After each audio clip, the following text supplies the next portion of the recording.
If you were born between 1966 and 1980, Carl Jung explained why you feel invisible.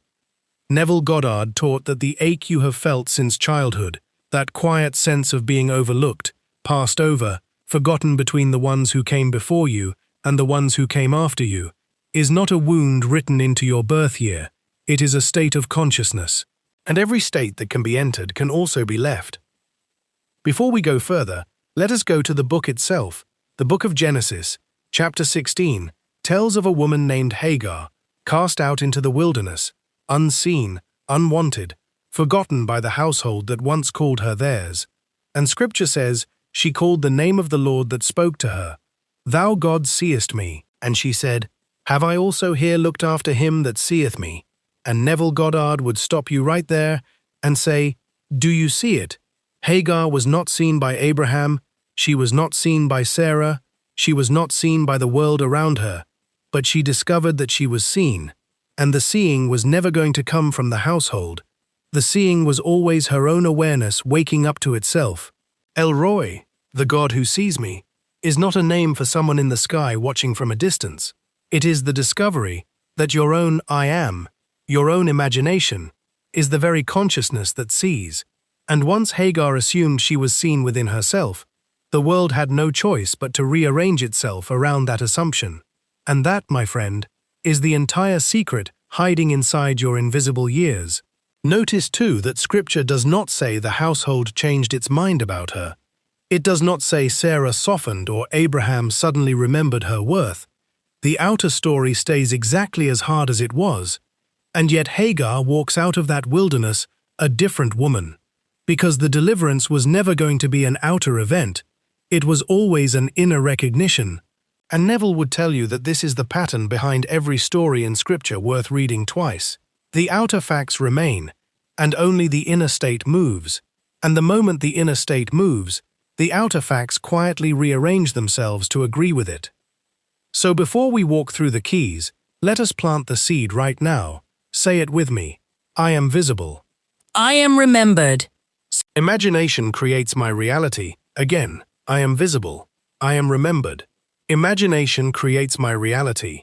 And if something in you just went quiet when you heard that, if some old ache loosened just a little, type the words "it's done" in the comments below, not as a hope, but as a seal on what you have already decided to accept. The first key is this. You were never actually invisible. You were only assuming the state of the unnoticed. And a state is not a fact. A state is a room in the house of your mind. And Neville Goddard taught that consciousness moves through rooms the way a man moves through a house. Some rooms are lit and warm. Some rooms are dim and cold. And you are not the room. You are the one who enters it and the one who can leave it. Think of the ordinary evening when you walked into a family gathering and no one turned to greet you. You told yourself the story. Here it is again. No one sees me. And that story felt so true because you had lived in that room so long you mistook the wallpaper for the sky. Notice how the very same evening, in the very same house, another person walks in and is greeted warmly, and you tell yourself, that proves something about you. But it proves only that they were standing in a different room of consciousness than you were. The house did not change, only the room being occupied was different. And the very same you has walked into other rooms on other nights and been the one embraced. So it was never your face or your history that determined the welcome. It was only which room of your own mind you happened to be standing in when you crossed that threshold. Consider Hagar again, cast out, alone, and yet the moment she stopped searching outward for a witness and recognized the witness within her own awareness, the wilderness opened and provided for her. Nothing outside of her changed first. The room she stood in changed. And this means the ache is not evidence against you, it is only a habit of attention, a well-worn path that can be worn smooth in a new direction. Think of how quickly a child forgets a room, scolded in one corner and laughing an hour later in the same corner, chasing something bright, because a child has not yet learned to furnish a room with old meaning and live inside the furniture. And consider how many rooms you already pass through in one ordinary day without noticing the crossing: confidence ordering coffee, dread checking a certain message, ease with an old friend, smallness when a certain relative appears. You have already proven to yourself that you are not fixed to any single room. So here is your quick win tonight. The instant you think the phrase "no one notices me," gently say instead, "I am seen exactly as I wish to be seen," and feel it as already true, a small shift that moves you out of the room you have lived in for years. I am the one who chooses which room I stand in. The second key is this. Everyone who overlooked you was you, pushed out. Neville Goddard taught that the world and all its people are a mirror of your own assumptions about yourself, wearing 1,000 different faces. And this is one of his hardest teachings to accept, because at first, it feels like blame. But it is not blame. It is freedom. Because if the people around you are only reflecting a state you hold about yourself, then you are not at the mercy of their attention. You are the author of it. Picture a family dinner table. Too many chairs, too much noise, and you seated at the far end near the kitchen door, while conversation moves like a river around everyone but you. Someone asks your cousin about her new job. Someone laughs loudly at your brother's story, and you sit there, fork in hand, waiting for a question that never quite arrives. And it is so easy to decide the table itself is unkind, that these people simply do not care to know you. But Neville Goddard would gently stop you there and ask, who seated you at that end of the table long before you ever sat down? Was it truly your family, or was it the quiet private assumption you carried into that room? The assumption that you are the one who gets overlooked. Because imagination does not wait to be asked before it arranges a scene. It arranges the scene first, and invites the outer world to play its assigned part. So the aunt who forgets to ask about your week, the friend who never quite includes you, none of them are handing down some final verdict on your worth. Each is simply reciting lines written the moment you accepted a certain state as your own. And ask yourself honestly, has this same scene played out more than once, with different faces standing in the same position? Because that repetition is the surest sign the drama is not coming from them at all. It is coming from a single quiet belief you have carried from room to room, dressed differently each time, but always speaking the same sentence. And Neville would remind you here of his most quietly radical teaching, that every person you meet is, in the deepest sense, yourself pushed out into form, wearing whatever expression your own assumption has written for them. This does not mean other people have no life of their own. It means that within your own experience of them, they play the part your consciousness has assigned, and the moment you change on the inside, that very person may soften, or may simply step quietly out of your story, replaced by someone who fits the new assumption more naturally. And here is the freedom hiding inside this hard teaching.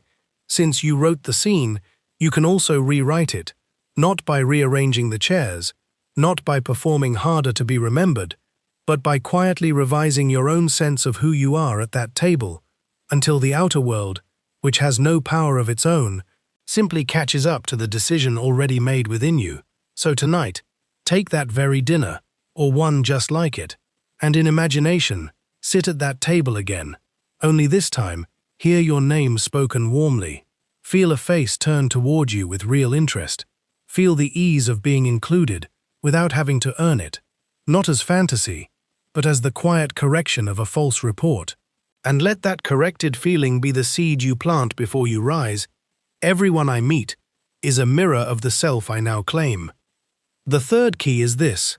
The years between 1966 and 1980 were simply the outer stage on which an old and private drama was performed again. The drama of the middle child of history, too young to be counted with the ones who marched and shouted and were seen changing the world, too old to be counted with the ones who came after and were praised simply for existing. And think for a moment of the moon on an ordinary night, neither new nor full, hanging quietly behind thin clouds, giving its light faithfully, whether anyone below remembers to look up or not. That is the picture of this generation, present the whole time, working the whole time, and yet somehow always described as the gap between two louder chapters. And Carl Jung himself spoke of a shadow, the parts of us that go unacknowledged, unintegrated, pushed to the edges of the personality. And there is a kind of truth in that observation. But Neville Goddard would carry it further and say, The shadow is not a mystery buried in the unconscious waiting to ambush you. The shadow is simply a state you have not yet dared to leave, held together only by your continued assumption that this is who you are, and a state, however old, however inherited, however many millions of people seem to share it with you, is still only a room, still only a temporary address, never the person living inside it. Let us walk through an ordinary day the way it actually happens, because nothing makes this more undeniable than watching it hour by hour. You wake at 7, and before your feet touch the floor you think, another day no one will really notice. That is the first brick laid. By 8, you scroll through messages and see everyone celebrating someone else. And you think, of course, that is the second brick. By 10 at the office your idea is repeated by a colleague and praised as though it were new, and you swallow the old familiar sting. Third brick. By noon you eat alone, glancing at your phone as though it might finally say something different. By 3, you are passed over for something you quietly wanted. A small promotion, a small mention, a small nod, and you tell yourself you are used to it by now. Fourth brick. By 6 you come home, and no one asks how your day was. By 9, you lie down repeating the story that has now been reinforced many times since morning. And you call this evidence. You call this simply how life is for someone like you. But Neville would ask you gently, whose voice built every single brick? Was it the world, or was it the assumption you carried into the world before it ever had a chance to answer you? Notice, the world did not conspire against you at 7 in the morning, before you had even opened your eyes. You supplied the first assumption yourself, quietly, in the dark, before a single other person had done a single other thing. And everything after that was simply the day agreeing with you. The way still water always agrees with the shape of the container poured into it. Imagination is always first. The outer day is always second. And here is the mercy hidden inside this teaching. If imagination built every brick of that unnoticed day, imagination can build an entirely different day tomorrow, using the very same hours, the same job, the same family, the same body. The raw materials do not need to change, only the state you occupy while moving through them. The moon does not need new light of its own. It only needs the clouds to thin. And consider how differently that same day could read if the very first brick had never been laid. Wake at 7 and feel simply rested. Glance at messages without measuring yourself against them. Offer your idea at 10 without needing credit to feel it mattered. Eat lunch in peace. Hear a small no in the afternoon without building a monument to it. Come home and greet the evening as your own. The hours would be identical, the calendar would show no difference at all, and yet the whole day would belong to an entirely different person.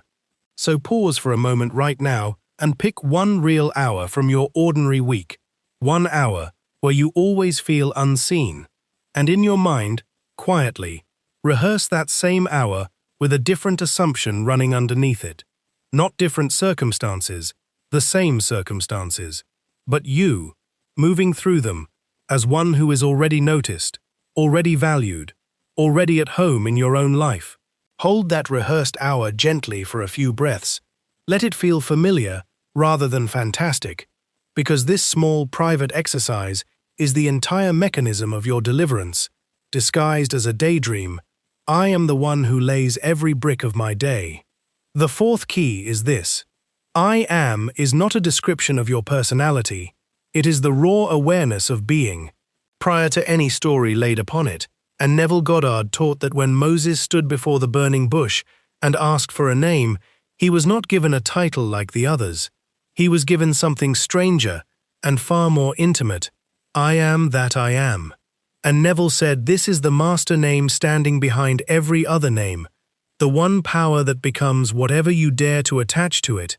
So let us slow down here, because this is easy to hear as poetry and easy to miss as instruction. Every single time you finish the words I am with anything at all, you are not describing yourself, you are commanding the one power inside you that cannot refuse an order. Think of a woman named Elena, standing in front of her bathroom mirror on an ordinary Tuesday morning, brushing her hair, half awake, and without ever choosing to think it, the words rise up quietly inside her, I am so easy to forget. And she does not even notice she has said anything at all. It passes as lightly as a breath. But Neville would tell you that sentence did not simply pass. It sank. It was received by the very same power that answered Moses in the wilderness. And it went to work immediately and faithfully, because I am does not pause to ask whether the words that follow it are kind or cruel, true or false, helpful or harmful. It simply becomes them. So by the time Elena reaches her office that morning, a small, quiet momentum is already moving ahead of her.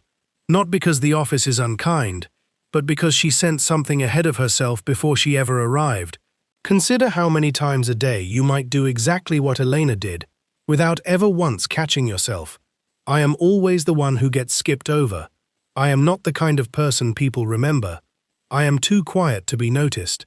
Each one sounds like a simple observation about your circumstances, but Neville Goddard taught, it is never an observation, it is a decree, spoken to the most obedient servant in existence, one who holds no opinion of its own, and simply carries out whatever instruction it is given. And if you listen honestly to your own private speech, for even a single ordinary day, you will likely catch a dozen such decrees, passing quietly beneath your notice. Small sentences that begin with the two most powerful words available to a human being and end in exactly the state you have been quietly complaining about for years. And here is the mercy hiding quietly inside this key. The same power that hardened into years of feeling unseen is standing open before you tonight, like a door that was never actually locked, only unused, waiting patiently this whole time for you to simply finish the sentence differently. I am seen, I am remembered, I am welcomed exactly as I am, and to mean it quietly, the way you would state your own name. The fifth key is this, and it is the deepest one, so let us walk into it slowly, because everything you have learned so far comes to rest here. First, consider the state akin to sleep. Neville Goddard taught that, just before you fall fully asleep, the reasoning mind grows quiet, the arguing stops, the outer world loosens its grip, and in that drowsy threshold, imagination becomes extraordinarily obedient. Whatever you dwell on there sinks in the way a seed sinks into soft earth rather than hard pavement. Picture a man we will call Thomas, 40 years old, the kind of man who has spent his whole life a little to the side of every photograph, not disliked, simply unnoticed, and every night for years, Thomas has drifted off replaying the small slight of the day, the meeting where his idea was credited to someone else, the family dinner where his brother was asked question after question, and no one turned to ask him anything at all. And each night, that replay sank in like a seed, and grew, faithfully, into another grey tomorrow. But suppose Thomas learns this key, suppose that tonight, instead of replaying the sting, he constructs a small ordinary scene, nothing dramatic, only the quiet sound of a colleague saying his name with warmth, only the feeling of being thanked, simply and sincerely, for something he gave. He does not strain to make it vivid, he simply feels it, briefly, naturally, the way you feel the weight of a blanket without thinking about it. And he lets that feeling be the last thing his mind touches before sleep takes him. This is not a bedtime story told to feel better for a moment.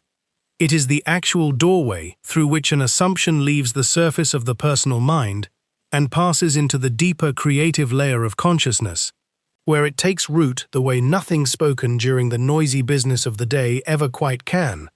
Notice, too, that Thomas does not need a long scene. He does not need to imagine a parade in his honor. He only needs one small natural moment, because Neville taught that it is not the size of the scene that plants it. It is the naturalness of the feeling within it. A single believable touch of warmth does more than a grand fantasy chased with effort.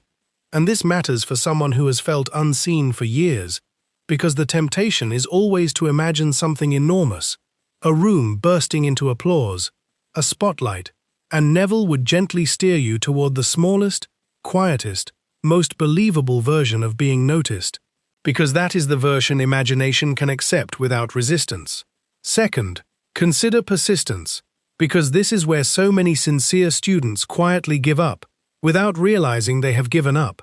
Thomas assumes the feeling of being seen for one evening, wakes lighter, almost giddy, walks into the office half expecting the whole atmosphere to have transformed overnight. And instead, the same co-worker interrupts him in the same meeting, and the temptation is to decide the whole thing was nonsense. But Neville taught that an old state does not dissolve the instant you stop feeding it, it dissolves the way morning fog dissolves, gradually, thinning at the edges before it thins at the center, sometimes returning for a stubborn hour, even while the sun is clearly rising behind it. Your task is never to judge the harvest by the very next morning. Your task is only to remain faithful to the new assumption, night after unremarkable night. The way a farmer does not dig up the seed each morning to inspect its progress. The farmer waters, and trusts what cannot yet be seen, and returns to ordinary living, until the ordinary living itself becomes the proof. So if Thomas assumes the feeling of being seen on a Monday night, and Tuesday still looks grey, the answer is never to argue with Tuesday. The answer is only to return Tuesday night, and assume it again, patiently, as though he alone possessed a secret the office did not yet know, because he does, and consider how many students must have come to Neville after only 3 or 4 nights, discouraged, asking why nothing outward had shifted, and his answer was always the same, that the discouragement itself is only another old state trying to reclaim the room, and the moment you feel it rising is the moment to return most gently and most faithfully to the feeling you have chosen, not with clenched effort, but with the quiet loyalty of someone who has simply decided. A seed planted in autumn does not rise the next morning, and no farmer takes that as proof the seed was worthless. He simply knows the season has not yet turned. Third, consider the discipline of not arguing with the appearance during the daylight hours, and this third movement is the hinge on which the whole key turns. Because it is not enough to assume beautifully at night if you spend your waking hours rehearsing the old complaint to anyone who will listen. If Thomas is overlooked at the Tuesday meeting and spends the afternoon narrating the injustice of it silently, turning it over like a stone in his pocket, he has quietly dismantled by 3 in the afternoon what he built so carefully the night before. Neville taught that you must learn to meet the appearance of being unseen without agreeing to it inwardly. Let it cross your day the way a cloud crosses the sky, without mistaking the cloud for the sky itself. This does not mean pretending the slight did not happen. Thomas can notice plainly that he was interrupted, and in that same breath, quietly renew the claim within himself, I am seen, not shouted, not forced, not requiring the room to agree with him yet, because outer agreement always arrives late, feeling always arrives first, and the feeling you decline to abandon during the small frictions of an ordinary Tuesday is already, invisibly, rearranging the room you will walk into on Friday.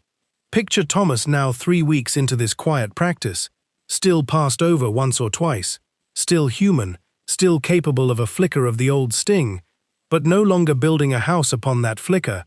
He feels it, lets it pass like weather, and returns underneath it to the one sentence he has chosen to live from.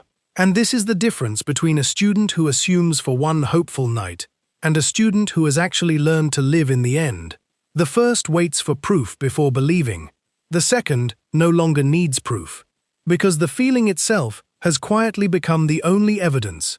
And picture Thomas some months further along, seated at that same office, and someone new joins the team, and within the first week, that colleague is already asking Thomas questions, already seeking him out at lunch, already treating him as someone whose opinion matters, and nothing about his resume has changed, nothing about his history has changed, only the room he has been quietly, faithfully occupying inside himself. So here is the whole of the 5th key gathered into one hand. At night, you plant the small scene of being seen, and let it sink into you as sleep takes you. Through the days that follow you persist without panic, when the world seems slow to catch up, and through each ordinary friction of the daylight hours, the interruption, the forgotten invitation, the praise given to someone else, you decline to argue with the appearance, holding instead, gently, to the one feeling you have already chosen to call your own. This threefold discipline asks for no talent and no special hour of the day, but it is the entire difference between a wish that brightens an evening and fades by breakfast, and an assumption that quietly becomes the very shape of your life. I persist in the feeling until the feeling becomes the fact. The sixth key is this, and it is the gentlest one to close on. The years that made you feel invisible were never a life sentence. They were an apprenticeship. Neville Goddard taught that every state you have ever passed through, even the painful ones, even the long years of being overlooked between one generation and another, becomes raw material the moment you have finally left it, a kind of quiet fluency in what it feels like to go unseen. And that fluency is not a wound you carry, it is a skill you were being given the whole time without knowing it.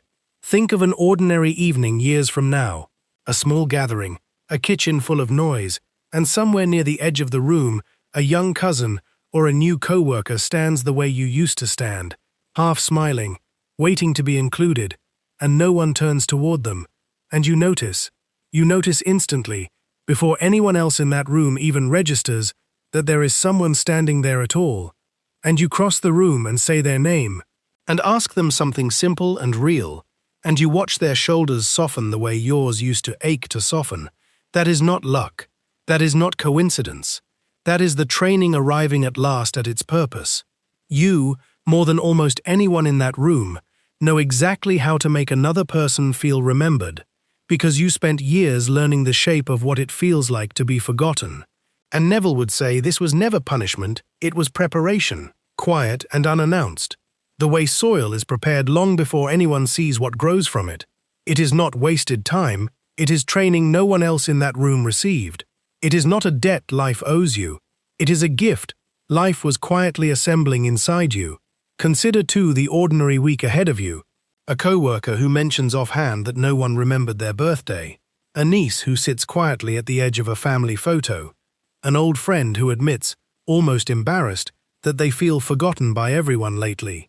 And where another person might simply nod and move on, something in you will already understand, without needing to be told twice, because you have walked that exact hallway yourself. So let the years behind you settle now, gently, without bitterness, without needing anyone from that old chapter to apologize, to explain themselves, or to even remember what happened at all. They were characters playing a scene inside a state you have already left, and the leaving is what matters, not their permission. From here forward, you are not proving to the world that you deserve to be seen. You are not performing your worth for an audience that may never applaud. You are simply living, quietly and steadily, from the calm and settled assumption that you already are seen, already are remembered, already are home, and the world, which has never once had a will of its own, will keep doing the only thing it has ever done, reflecting back to you the exact state you stand in. So stand in a warm one, stand in a generous one, stand in the one that feels, finally, like arriving somewhere after a long journey. I carry my past gently, and I walk forward already seen. Here is the whole picture. You were never invisible. You were only living for a season inside a state, and a state is not a person. Everyone who overlooked you was you. Etouched, out, wearing a borrowed face. The years that shaped you were simply the outer stage for an old inner drama. I am is not your history. It is the power that becomes whatever you dare to claim after it. The discipline of assuming at night, persisting through the day, and refusing to argue with appearances, is the one door through which every feeling becomes fact. And the very years that once felt like exile become, once you have left them, the quiet gift you carry forward for everyone still standing unseen in a doorway.